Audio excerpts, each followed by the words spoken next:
बिस्मिल्लाहिर्रहमानिर्रहीम। आज हमारे कैनवा कोर्स की 5वीं क्लास है और इसमें हम आज कुछ अहम यूज़फुल जो चीज़ें हैं कैनवा की वो देखेंगे। उनमें सबसे पहले है कि हमने ओवरव्यू में थोड़ा सा इसको देखा था कि मुख्तलिफ जो हम इफ़ेक्ट्स दे सकते हैं अपने टेक्स्ट को भी और इमेजेस को भी। तो सबसे पहले हम देखते हैं कि हम टेक्स्ट को क्या क्या इफ़ेक्ट्स दे सकते हैं। फ़र्ज़ करें मैंने ये एक टेक्स्ट जो है ये ऐड किया अपने कैनवस के ऊपर, कुछ भी मैंने टाइप कर दिया रैंडमली ऐसे ही, तो हमने इस पे मुख्तलिफ इफ़ेक्ट्स जो हैं वो अप्लाई करके देखने हैं। टेक्स्ट को सिलेक्ट करने के बाद ऊपर हमारी ये जो बार आ रही है टॉप बार, इसमें है ऑप्शन इफ़ेक्ट्स की। तो हम अगर इस इफ़ेक्ट्स वाली ऑप्शन को, जहाँ पे पॉइंटर है इस वक्त, इसको हम अगर क्लिक करें तो हमें डिफरेंट जो है वो टेक्स्ट से रिलेटेड इस बाईं साइड वाली विंडो में इफ़ेक्ट्स जो हैं वो अपीयर हो जाते हैं। इनमें शेडो का इफ़ेक्ट है, लिफ्ट है, हॉलो है, स्प्लाइस है, इको है, ग्लिच है, नियॉन है, बैकग्राउंड है। तो हम इनको देखते हैं। आप इस प्रैक्टिस के दौरान इनको डीपली इन सब के ऊपर काम करें और सबको जो है वो तफसीली तौर पे यूज़ करके और डिफरेंट इनके ऊपर तजर्बात करके सीखें, क्योंकि प्रैक्टिस जितनी ज़्यादा करेंगे डिज़ाइनिंग में उतना ही ज़्यादा निखार आता जाता है। तो सबसे पहले है शेडो का इफ़ेक्ट। इस पर अगर हम क्लिक करें तो हमारे टेक्स्ट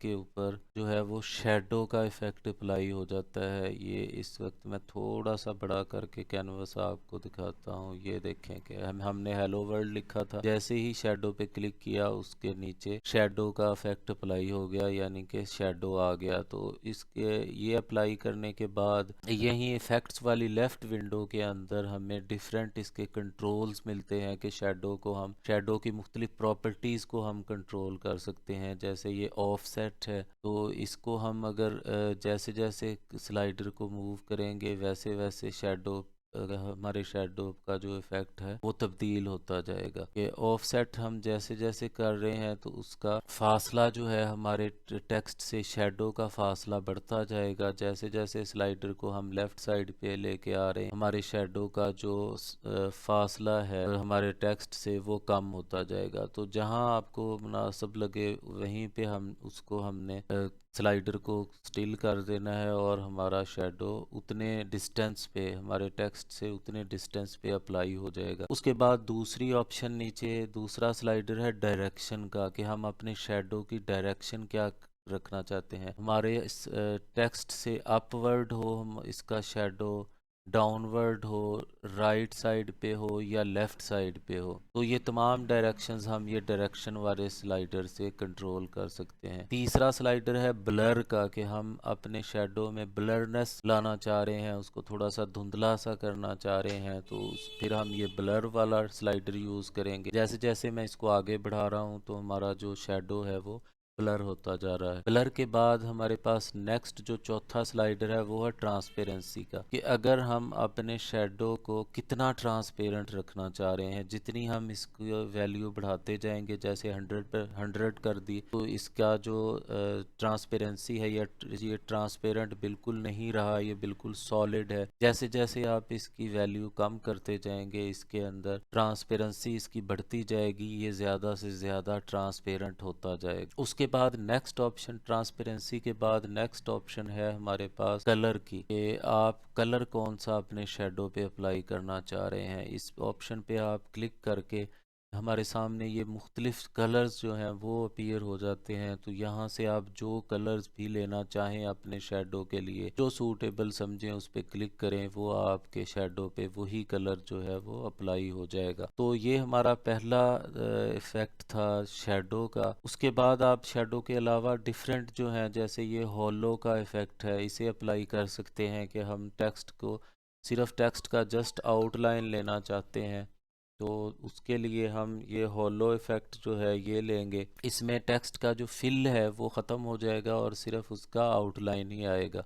इसको भी हम अगेन इसकी थिकनेस कंट्रोल कर सकते हैं। ये इसको कम ज़्यादा कर सकते हैं थिकनेस को, कि जो हमारे टेक्स्ट की आउटलाइन होगी उसकी थिकनेस उसकी मोटाई कम या ज़्यादा होती जाएगी। इस स्लाइडर से हम अपनी टेक्स्ट की आउटलाइन की थिकनेस कंट्रोल कर सकते हैं। उसके अलावा हमारे पास ये स्प्लाइस का ऑप्शन है। ये इस इफ़ेक्ट को अप्लाई करने से हमारे टेक्स्ट पे शेडो भी अप्लाई हो जाता है। जो हॉलो वाला इफ़ेक्ट था वो भी इसमें आ जाता है कि टेक्स्ट का सिर्फ आउटलाइन रहता है और फिल ख़त्म हो जाता है। तो ये स्प्लाइस करने से दो इफ़ेक्ट अप्लाई हो गए कि एक उसका शेडो और दूसरा जो है वो आउटलाइन जो हॉलो में हमने देखी। तो इस पे अगेन हम स्लाइडर से नीचे जो डिफरेंट स्लाइडर हैं उनसे इसकी थिकनेस, उसके शेडो क्या ऑफसेट, उसकी डायरेक्शन वगैरह, फिर नीचे कलर्स, ये सब कुछ हम कंट्रोल कर सकते हैं। जो हमारा रिक्वायर्ड कलर हो वो हम उस पर अप्लाई कर सकते हैं।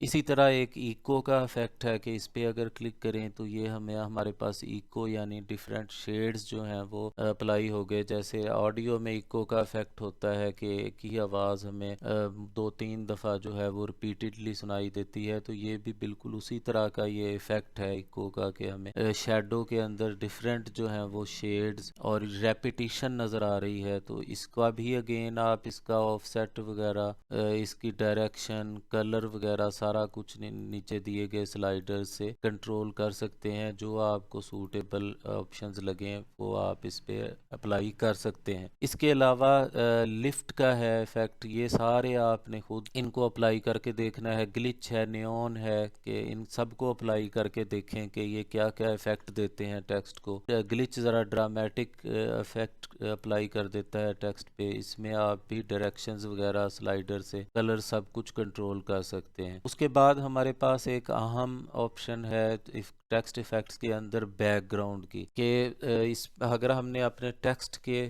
पीछे को बैकग्राउंड अप्लाई करना हो तो हम इसे यूज़ करेंगे। कि हम कोई भी टेक्स्ट का बैकग्राउंड देने के लिए हमें कोई भी अब शेप या एलिमेंट, रेक्टेंगल वगैरह या सर्कल या कुछ भी वो लेने की ज़रूरत नहीं। हम बराह रास्त अपना टेक्स्ट लिखने के बाद इफ़ेक्ट्स में आएंगे और ये बैकग्राउंड अप्लाई कर देंगे। तो इस बैकग्राउंड के हमें नीचे डिफरेंट कंट्रोल्स दिए गए हैं कि बैकग्राउंड की प्रॉपर्टीज़ भी हम कंट्रोल कर सकते हैं। कि इसकी राउंडनेस पहले स्लाइडर से इसके जो कॉर्नर्स हैं उनकी राउंडनेस कम या ज़्यादा जो भी जितनी भी हमने करनी हो, अगर इसको बिल्कुल ज़ीरो पे ले जाएंगे तो उसके हमारे कॉर्नर्स जो हैं वो बिल्कुल उनमें राउंडनेस ख़त्म हो जाएगी और ये बिल्कुल एक रेक्टेंगल शेप है। जैसे जैसे बढ़ाएंगे राउंडनेस आती जाएगी। स्प्रेड को हम कम ज़्यादा, कि हमारा जो टेक्स्ट के पीछे बैकग्राउंड है वो कितना फैला हुआ हो, टेक्स्ट से बाहर चारों तरफ कितना हो, वो हम स्प्रेड इसका कंट्रोल कर सकते हैं। उसके अलावा हम अपने टेक्स्ट के बैकग्राउंड की जो ट्रांसपेरेंसी है उसे भी कंट्रोल कर सकते हैं ये तीसरे वाले स्लाइडर से। जैसे जैसे इसको आप लेफ्ट साइड पे मूव करेंगे हमारा जो बैकग्राउंड है टेक्स्ट का बैकग्राउंड वो ट्रांसपेरेंट होता जाएगा। जैसे जैसे इसको राइट साइड पे लाएंगे ट्रांसपेरेंसी कम होती जाएगी और 100 पे जाके ट्रांसपेरेंसी बिल्कुल ख़त्म हो जाएगी। हम अपने टेक्स्ट का जो बैकग्राउंड है उसका कलर कौन सा रखना चाहते हैं, फ़र्ज़ करें मैंने रेड पे क्लिक किया तो हमारा बैकग्राउंड रेड हो गया। जो हमें सूटेबल लगे वो हम अपने टेक्स्ट का बैकग्राउंड रख सकते हैं। उसके बाद नीचे एक ऑप्शन है हमारे पास इसी लेफ्ट साइड विंडो में टेक्स्ट इफेक्ट के अंदर शेप की, कि हम अपने टेक्स्ट पे डिफरेंट कर्वी शेप्स भी दे सकते हैं उसे। जैसे ये इस पे मैंने क्लिक किया तो हमारा टेक्स्ट जो है वो कर्व हो गया। इसके नीचे स्लाइडर से हम इसके कर्व को भी कंट्रोल कर सकते हैं। ये आपने सारी इन ऑप्शंस की, टेक्स्ट इफेक्ट्स की प्रैक्टिस खुद से करनी है ताकि इसमें परफेक्शन आ सके।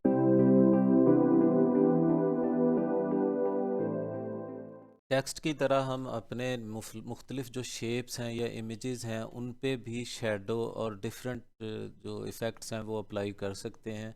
तो हम अपने कोई शेप या इमेज लेके उस पे हम फ़र्ज़ करें कि हम एक ये शेप हमने ली, इसको मैं थोड़ा सा साइज़ इसका कम करता हूँ और उसके बाद हमने ये टॉप बार के ऊपर पहली ऑप्शन हमें नज़र आ रही है एडिट इमेज के नाम से। ये वाली टॉप बार पे लेफ़्ट साइड से पहली ऑप्शन एडिट इमेज, इसके ऊपर हम क्लिक करेंगे। लेफ़्ट साइड विंडो में उसी तरह मुख्तलिफ जो हैं वो इफ़ेक्ट्स शो होंगे। ये सारे इमेजेस से रिलेटेड इफ़ेक्ट्स हैं लेकिन इनको हम उस वक्त स्टडी करेंगे सीखेंगे जब हम इमेज एडिटिंग सीखेंगे। हमने नीचे आ जाना है, यहाँ पे एक हमें दिया गया है ऑप्शन शेडोज़ का, और इस शेडोज़ के ऑप्शन के बिल्कुल सामने लिखा हुआ है सी ऑल के ये राइट साइड पे कि हम डिफरेंट शेडोज़ के जो डिफरेंट स्टाइल्स हैं उनको हम सी ऑल पे क्लिक करके देख सकते हैं। तो ये हमें इमेजेस पे या शेप्स पे अप्लाई करने के लिए डिफरेंट शेडो स्टाइल्स दिए गए हैं, जिनमें ग्लो है, ड्रॉप शेडो है। आप इन सब की प्रैक्टिस करें, करके देखें, और मैं सिर्फ इनमें से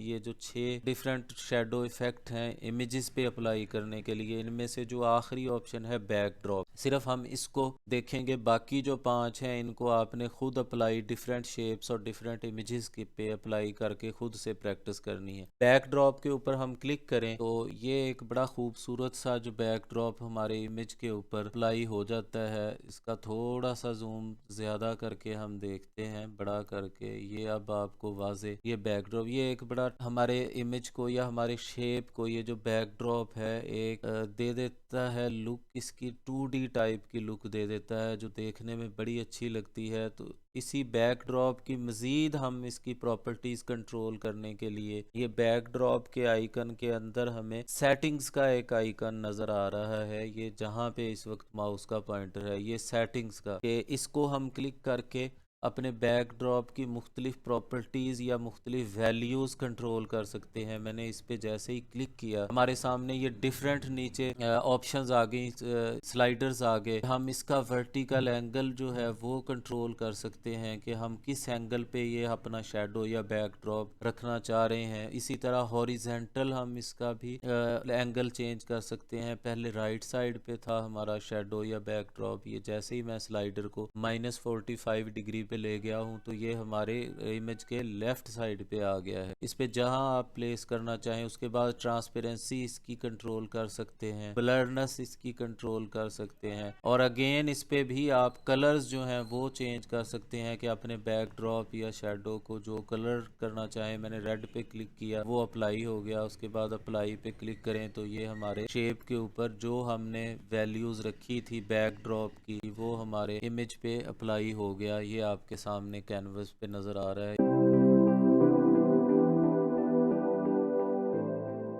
हमने अपनी प्रीवियस क्लासेस में ये बात डिस्कस की थी कि हम कैनवा के ऊपर मुख्तलिफ इमेजेस या शेप्स या कोई भी डिज़ाइन जो हमने अपने कंप्यूटर में या मोबाइल में ऑलरेडी डिज़ाइन करके रखा हो किसी और ऐप या किसी और सॉफ्टवेयर में, या अपनी तस्वीर भी अगर हम अपलोड करके अपने कैनवा डिज़ाइन में यूज़ करना चाहें तो वो इजीली कर सकते हैं। हमने इस लेफ़्ट पैनल में ये अपलोड की जो तीसरी ऑप्शन है ये यूज़ करके हमने देखी थी। ये मुख्तलिफ इमेजेस अपलोड करके हमने देखा था, इसका ओवरव्यू लिया था। तो इसका एक और आसान तरीका है कैनवा के ऊपर इमेज लेके आने का, कि फ़र्ज़ करें कि आप गूगल से कोई इमेज उठाना चाह रहे हैं तो उसे डाउनलोड करके और दोबारा कैनवा पे अपलोड करने की बजाय जस्ट आप ड्रैग एंड ड्रॉप भी कर सकते हैं। ये मैंने गूगल में जाके फ़र्ज़ करें मैंने कुछ भी यहाँ पे टाइप किया फ्लावर्स की, मैंने फ्लावर कीवर्ड लिख के मैंने सर्च की, ये डिफरेंट फ्लावर्स हमारे सामने ओपन हो गए हैं। तो मैं यहाँ ऊपर से इमेजेस की कैटेगरी को सिलेक्ट करता हूँ, ये सारे इमेजेस फ्लावर से रिलेटेड हमारे सामने ओपन हो गए। मतलब आप कोई भी इमेज चाहिए वो कीवर्ड गूगल पे जब लिख के उसकी सर्च करते हैं तो उससे रिलेटेड सारे इमेजेस हमारे सामने गूगल ले आता है। तो इनमें से जो भी हमारा इमेज हम लेना चाहें उस पर हमने क्लिक करना है। ये मैंने इस एक फ्लावर के इमेज पे क्लिक किया और ये हमारे पास राइट साइड पे इमेज ओपन हो गया। तो हमने ये जो राइट विंडो में इमेज ओपन है इसके ऊपर अपने माउस का लेफ्ट बटन क्लिक करके इसको हमने ड्रैग करना है अपने माउस को और बटन को प्रेस रखना है। तो हम ऊपर ये कैनवा के टैब पे आएंगे तो हमारे सामने ये कैनवा का एडिटर जो है, हमारी कैनवा की विंडो वो आ जाएगी। तो यहाँ हमने जस्ट अपने कैनवस के ऊपर इसको ड्रॉप कर देना है, यानी कि कैनवस के ऊपर अपना पॉइंटर ला के लेफ्ट बटन को छोड़ देना है। तो अब ये ऑटोमेटिकली ये खुद ही देखें कि ये अपलोडिंग शुरू हो गई और ये हमारे कैनवा पे मुंतकिल हो गया। कि आप बड़ी आसानी से गूगल से कोई भी इमेज अपनी मर्जी का जो आपने सिलेक्ट किया है उस पर जस्ट क्लिक करना है। जैसे ही उसका व्यू ये राइट विंडो में नजर आए, माउस से उसको माउस का लेफ्ट बटन क्लिक करके ड्रैग करके ये टॉप पे जो हमारा टैब है कैनवा का उस पे आना है और अपने कैनवा के कैनवस के ऊपर ला के उसको ड्रॉप कर देना है।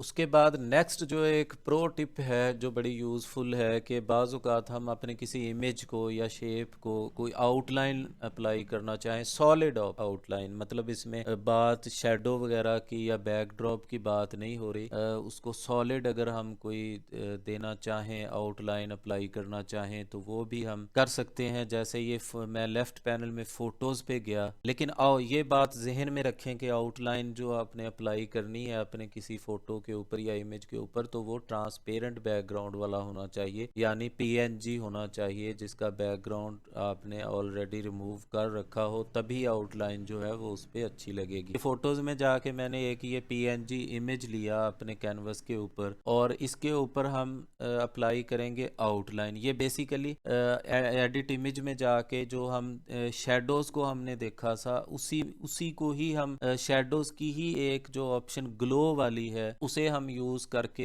अपने इमेज के ऊपर आउटलाइन जो है वो अप्लाई करके देखेंगे कि जैसे ही मैंने ग्लो के ऊपर क्लिक किया तो ये हमारे इमेज के गिर्द ग्लो का इफेक्ट यानी थोड़ा सा लाइट जो है आउटलाइन जो है वो अपीयर हो गई। अगेन ग्लो के ऊपर इसकी सेटिंग्स का जो आइकन है इसी आइकन के अंदर उस पर क्लिक किया, डिफरेंट जो हमारे सामने कंट्रोल्स आ गए, 3-4 स्लाइडर्स और कलर की ऑप्शन है। तो इनमें से हम जो पहला स्लाइडर है साइज का, हम अपनी आउटलाइन का साइज कंट्रोल कर सकते हैं। मैंने थोड़ा सा ये मोटा जो है अगर थिक आउटलाइन कर दी। ट्रांसपेरेंसी, आप जब आपने सॉलिड आउटलाइन लगानी है अपने इमेज को यानी शेडो वगैरह या हम वो चीज़ नहीं ले रहे तो हमने जस्ट इसको सॉलिड आउटलाइन देना है तो ट्रांसपेरेंसी को हम 100% पे रखेंगे कि इसकी वैल्यू 100 कर देंगे, बिल्कुल भी अपनी आउटलाइन को ट्रांसपेरेंट नहीं रखेंगे और इसको हम ब्लर भी नहीं रखेंगे, ब्लर को हम 0 पे रखेंगे, ट्रांसपेरेंसी 100 कर देंगे और कलर जो हमें रिक्वायर्ड हो वो हम यहाँ कलर की ऑप्शन में से जाके कलर मैंने रेड कलर सेलेक्ट किया। साइज को हम अपने अकॉर्डिंगली कम या ज़्यादा रख सकते हैं।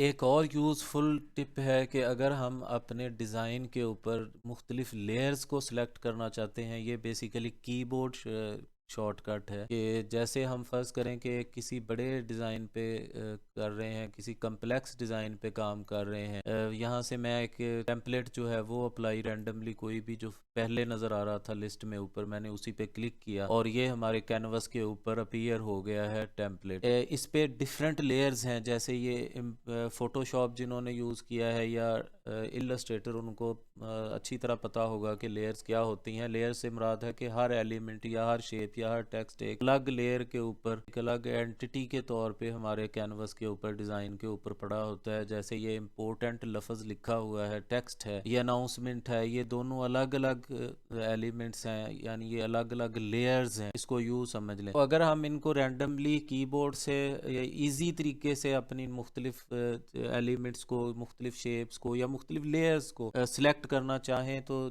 हम जो सबसे ऊपर लेयर है जैसे ये टेक्स्ट पड़ा है इम्पोर्टेंट, इस पे हमने क्लिक किया, ये हमारा सिलेक्ट हो गया। अब हम कीबोर्ड से कंट्रोल के बटन को प्रेस रख के इसी जगह पे ही जहां पहले हमारा माउस है ये ऊपर वाले एलिमेंट पे दोबारा क्लिक करेंगे तो इससे जो बैक पे जो इससे पिछली लेयर है वो सिलेक्ट हो जाएगी। एक दफ़ा मज़ीद प्रेस करेंगे हम माउस को, कंट्रोल को दबा के रखना है अपने कीबोर्ड से और अगेन हमने माउस क्लिक किया उसी जगह पे तो उससे पिछली लेयर सिलेक्ट होती जाएगी। यानी जितनी दफ़ा आप अपने माउस को क्लिक करेंगे उतनी दफ़ा ही लेयर्स जो हैं वो पिछली लेयर, एक दफ़ा क्लिक करेंगे तो पिछली लेयर, दूसरी दफ़ा उससे पिछली, तीसरी दफ़ा क्लिक करने से उससे पिछली, इस तरह एक तरतीब के साथ जितनी दफ़ा हम क्लिक करेंगे लेयर्स जो हैं वो सिलेक्ट होती जाएंगी। इसके अलावा आप एक और काम भी कर सकते हैं कि हमने जो ऊपर वाली लेयर है इसको हमने माउस से सिलेक्ट कर लिया, उसके बाद आप अपने कीबोर्ड से टैब का बटन जो हर कीबोर्ड के ऊपर होता है, क्या टैब का बटन प्रेस करके भी डिफरेंट जो हमारे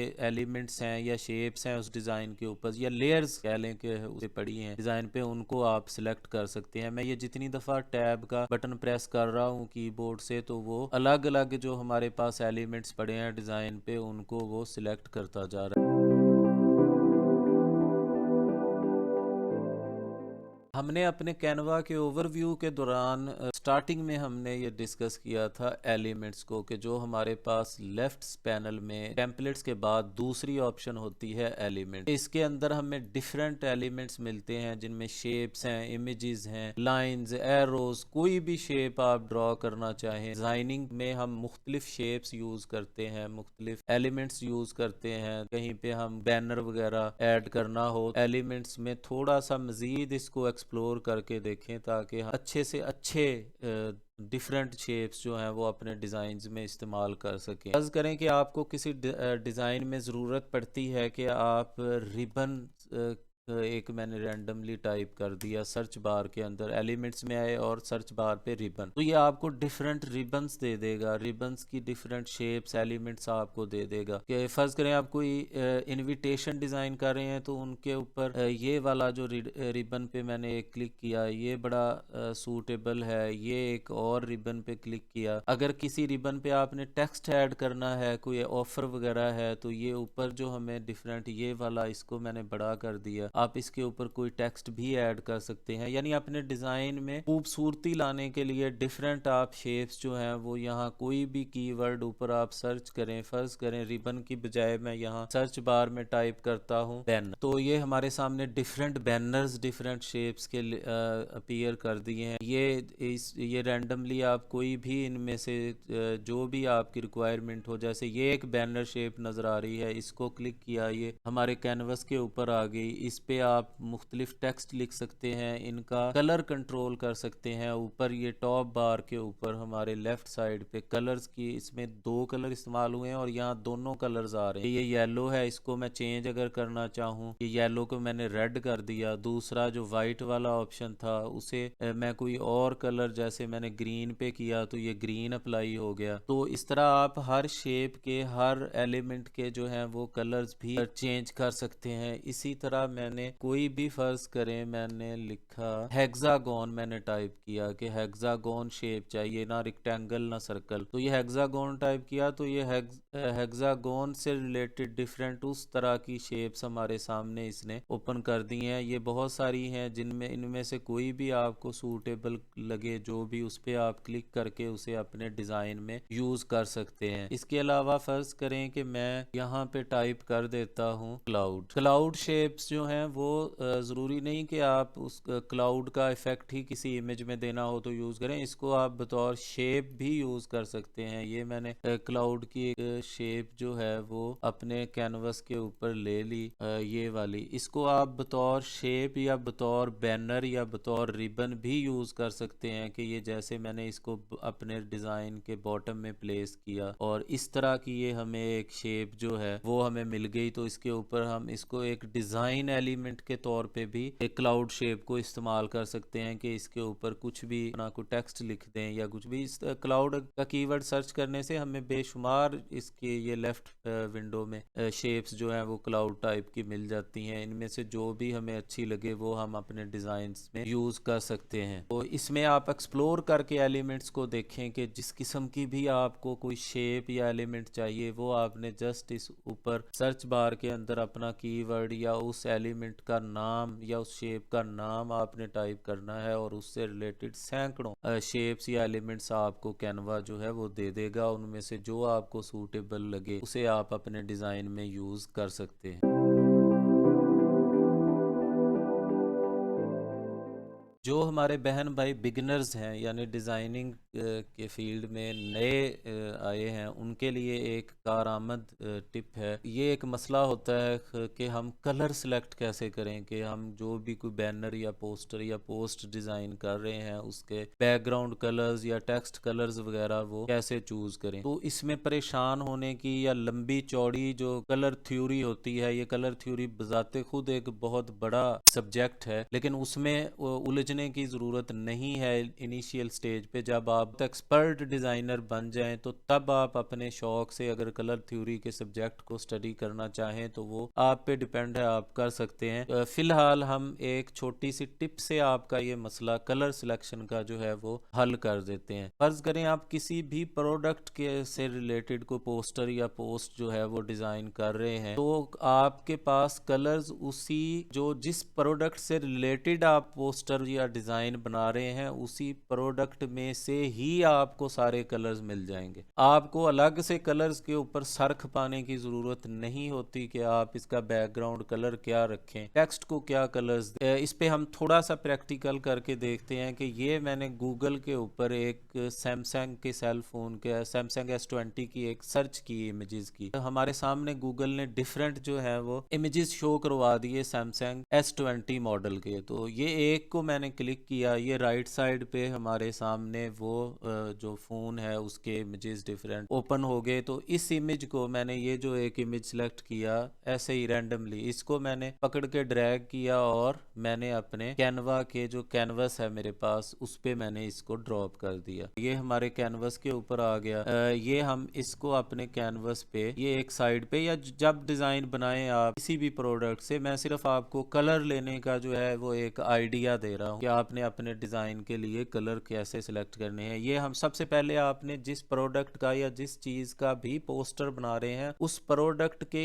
इमेज को अपने कैनवस के ऊपर ला के रखना है। वो इसलिए ताकि हमारे पास उस प्रोडक्ट के इमेज से रिलेटेड जो हैं वो कलर्स हमारे कलर पैलेट में आ जाएं। जैसे मैंने ये बैकग्राउंड को सिलेक्ट किया, ऊपर टॉप बार में हम लेफ्ट साइड पे जो बैकग्राउंड कलर लेने की ऑप्शन है इस पे क्लिक किया, तो जो हमारे इस प्रोडक्ट के इमेज में जितने कलर थे वो यहाँ पे इस कैनवा ने ऑटोमेटिकली पिक करके हमें ये कलर पैलेट में फोटो कलर्स की कैटेगरी में हमें वो सारे शो करवा दिए कि ये जो 4 कलर्स हैं ये हमारे इस प्रोडक्ट के इमेज के अंदर इस्तेमाल हुए हैं। अब हमें आसानी हो गई कि ये जैसे ही हमारे प्रोडक्ट है इसके इन 4 कलर्स में से ही हम इसी पैलेट को, अभी इनिशियल स्टेज पे आप इस चक्रों में ना पड़ें कि आप कलर्स का कंट्रास्ट बनाते फिरें कि कहीं पे पीला लगा दिया रंग अपने डिज़ाइन में और उसी डिज़ाइन में दूसरी जगह पे नीला लगा दिया। ये नीला पीला काला हरा ऐसा करने की बजाय डिज़ाइन खूबसूरत लगते हैं और आज के दौर में ये ज़्यादा अट्रैक्टिव हैं और ट्रेंड भी यही है कि आप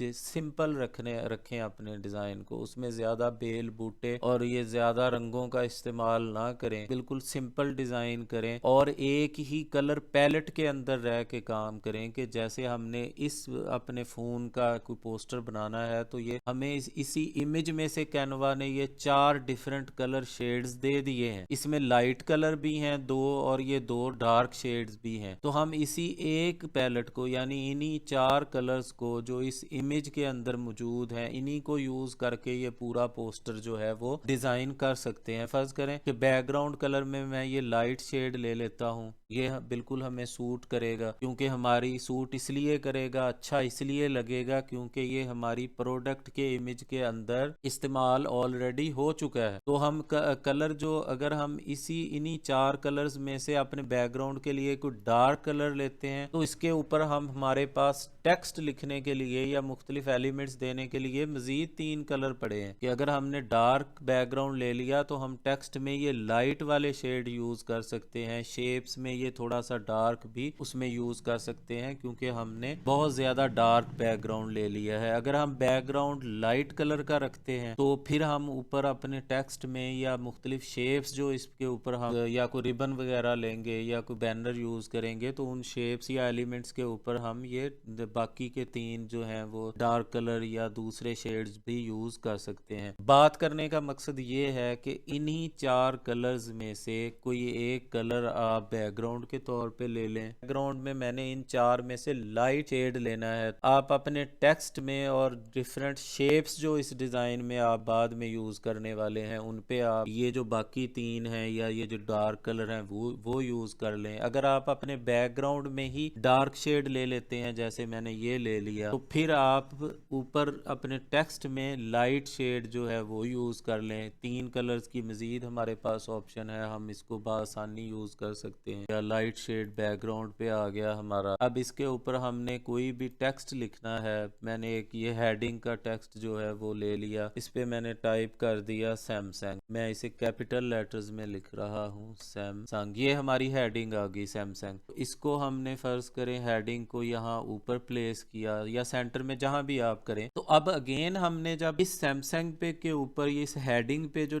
कलर अप्लाई करना है, वो भी पास पैलेट आई है इस इमेज की वजह से, उसमें से ही कोई कलर रखेंगे। बैकग्राउंड हमने लाइट ले लिया था, तो इस पे हम ये डार्क अप्लाई कर सकते हैं या ये वाला डार्क अप्लाई कर सकते हैं। ये अब हमें बिल्कुल सूटेबल लग रहा है क्योंकि ये मैच कर रहा है हमारे प्रोडक्ट के इमेज के साथ। अब हमारे प्रोडक्ट के इमेज के साथ हमारा बैकग्राउंड भी मैच कर रहा है क्योंकि हमने बैकग्राउंड कलर भी इसी इमेज से उठाया है, और हमारा जो टेक्स्ट है वो भी मैच कर रहा है क्योंकि टेक्स्ट का कलर भी इसी प्रोडक्ट के इमेज के अंदर ही है। कलर के ऊपर आपको परेशान होने की जरूरत नहीं। सबसे पहले जिस प्रोडक्ट या जिस चीज का आपने पोस्टर बनाना है, उस प्रोडक्ट के इमेज को रखें, अपने डिजाइन में लेके आए कैनवस के ऊपर, उसे ड्रॉप करें, और फिर उसी इमेज में से ही आपने अपने उस प्रोडक्ट के इमेज में से ही कलर्स जो है वो चूज करने हैं। ये मैंने अपने कैनवस के ऊपर सर्कल जो है वो रख लिया। अब अगर इस सर्कल शेप को मैंने कलर देना है, तो मैं ये कलर्स की ऑप्शन में जाऊंगा और इसी 4 कलर की पैलेट में से कोई एक ये डार्क वाला लेना चाहूँ, थोड़ा सा लाइट शेड अप्लाई कर दिया इसी पैलेट में से 4 कलर्स में से, ये भी सूटेबल लगेगा क्योंकि हमारे सारे कलर जो हैं वो आपस में मैचिंग हैं कि इसी इमेज में से, अपनी प्रोडक्ट के रंगों में से हमने ये सारे 4 रंग उठाए हैं और वही हम अपने टेक्स्ट और डिफरेंट शेप्स के ऊपर अप्लाई कर रहे हैं।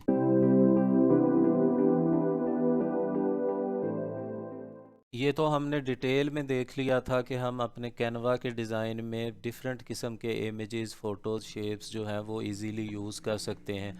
हम कैनवा की तरफ से दिए गए फ़ोटोज़ और इमेजेस भी इस्तेमाल कर सकते हैं और अपने मोबाइल और कंप्यूटर में से भी कोई भी इमेज या फ़ोटो अपलोड करके भी उसे इजीली इस्तेमाल कर सकते हैं। इसके अलावा आज हमने देखा था कि हम गूगल पे सर्च करके डिफरेंट जो इमेजेस हैं उनको डाउनलोड किए बगैर डायरेक्ट यहाँ से गूगल से ड्रैग और ड्रॉप करके भी अपने कैनवा डिज़ाइन में बिल्कुल आसानी से इस्तेमाल कर सकते हैं। जैसे हमने फ़ोटोज़ पे मैंने ये लेफ़्ट पैनल से क्लिक किया, एक फ़ोटो ये मैंने क्लिक कर दिया और ये स्ट्रेट वे हमारे कैनवा के कैनवस के ऊपर आ गया। इसे हम कहीं भी अपने डिज़ाइन में इसे हम यूज़ कर सकते हैं, किसी जगह भी इसे रख सकते हैं जहां हमें ज़रूरत हो। ये तो है कि सीधे सीधे तरीके से हमने इमेज अपने डिज़ाइन में इस्तेमाल कर लिया कि जैसे अपलोड हुआ वैसे ही उसे अपने डिज़ाइन के ऊपर हमने ड्रॉप कर दिया और उसको कहीं भी प्लेस कर दिया। दूसरा होता है कि जैसे हम फोटोशॉप में या कोरल ड्रॉ में करते हैं कि किसी भी इमेज को या किसी फोटो को किसी कंटेनर के अंदर कंटेन करते हैं या उसे फ्रेम करते हैं, उसे किसी मखसूस शेप में ढालते हैं। एलिमेंट्स की मुख्तलिफ कैटेगरीज, इनमें पहली कैटेगरी है फ्रेम की। एलिमेंट्स को सिलेक्ट किया और इस विंडो में, एलिमेंट्स की विंडो के अंदर, ये पहली कैटेगरी है फ्रेम की। इस पे क्लिक कर लें, सर्च बार में आप टाइप कर दें फ्रेम। बिलफर्ज ये हमें कैटेगरी अगर फ्रेम की यहाँ एलिमेंट्स में जाने के बाद ये फ्रेम वाली कैटेगरी हमें शो नहीं होती बिलफर्ज, तो तब हम ये सर्च बार में लिखेंगे फ्रेम। फ्रेम लिख के जैसे ही हम इंटर करते हैं, हमारे सामने ये डिफरेंट, इसी विंडो के अंदर डिफरेंट फ्रेम्स जो हैं वो शो हो जाते हैं। ये वाले सारे फ्रेम्स जो यहाँ पे दर्जनों बल्कि सैकड़ों की तादाद में दिए गए हैं, ये असल में है फोटो फ्रेम्स या इमेजेस के फ्रेम्स, के इनमें से जिस शेप का भी हम फ्रेम यहाँ से चूज करेंगे उसके अंदर हम अपना जो इमेज है या फोटो है उसको फ्रेम कर सकते हैं या कंटेन, या यूं समझ लें कि ये कंटेनर्स हैं, मुख्तलिफ कंटेनर्स, मुख्तलिफ शेप्स के कंटेनर्स, इनके अंदर हम अपने इमेजेस या फोटोज को कंटेन कर सकते हैं कि हमारा इमेज इन्हीं के अंदर इंसर्ट हो जाएगा और यही शेप में ढल जाएगा, इसी शेप में आ जाएगा। एक फ्रेम मैंने सिलेक्ट किया, इसको हमने क्लिक करके अपने कैनवस के ऊपर ले आए और इसका साइज आप जितना भी रखना चाहें अपने डिजाइन के मुताबिक। ये जो इमेज हमने पहले लिया था इसको जस्ट माउस के साथ मैंने ड्रैग किया पकड़ के और इस फ्रेम के ऊपर ला के ड्रॉप कर दिया, तो ये देखें ये कितनी आसानी से उसी शेप में कंटेन हो गया है। इस फ्रेम में से निकालना चाहें अपने इमेज को तो इसके ऊपर हम जस्ट राइट क्लिक करेंगे और ये सेकंड लास्ट ऑप्शन नज़र आ रही है डिटैच इमेज। डिटैच इमेज पे जैसे ही क्लिक करेंगे हमारा इमेज जो है वो हमारे फ्रेम से या कंटेनर से बाहर आ जाएगा। तो उसके बाद अगर हम कोई दूसरा इमेज इसमें इंसर्ट करना चाहें, या मैं एक और यहाँ से फ्रेम ले लेता हूँ, ये डिफरेंट मैंने फ्रेम लिया, इसका साइज थोड़ा सा छोटा कर लिया और ये अपने इमेज को ड्रैग करके मैंने इस फ्रेम में डाल दिया, तो वो उसमें ऐड हो गया। इसी तरह आप बेशुमार जो फ्रेम हमें कैनवा देता है। तो यहाँ पे हम आज की अपनी ये क्लास जो है वो इसको ख़त्म करते हैं। नेक्स्ट क्लास से हम कोई थोड़ा सा प्रो लेवल का जो है वो प्रैक्टिकली पूरा डिज़ाइन जो है वो ब्लैंक कैनवस से डिज़ाइन करेंगे। तो तब तक इजाज़त, अल्लाह हाफिज़।